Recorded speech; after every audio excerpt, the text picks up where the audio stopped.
Hello, today I will show you how to change the engine air filter on your 2013 through 2019 Mazda CX-5.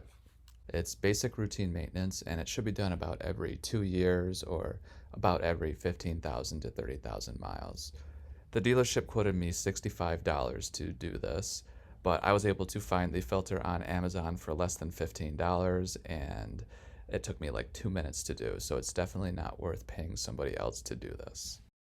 The first thing you'll need to do is pop the hood on your vehicle, and then right here is the engine air filter box. It's held on in the front with two metal clips, so just unclip them first. And then in the back there are three more brackets that hold the cover in place. Just grab the whole cover and pull it forward a little bit to pull the back brackets out. Then that'll give you enough room to pull the air filter out. It's not as hard as I make it look. I was wearing gloves and it was kind of hard to get a grip on the air filter, but if you're not wearing gloves, you shouldn't have any problem getting it out. My air filter actually wasn't too bad, but since I'm already in here, I'm going to replace it anyway.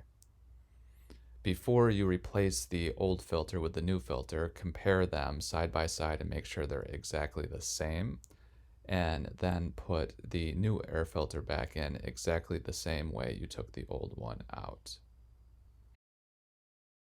Now there's not a lot of room to work in here, but once the filter is in the box, shift it around and eventually it will slide down and fit pretty snugly. Once you know that it's in, put the cover back down and slide it back so those three brackets are locked in. Just make sure that that wire back there is not caught in the box. Once that's done, clip the two front clips in the front and you are all done. This is the air filter that I bought on Amazon. It was less than $15, and for 2 minutes of my time, it's definitely worth doing over paying $65 to the dealership. Let me know if you try this out and how it works out for you.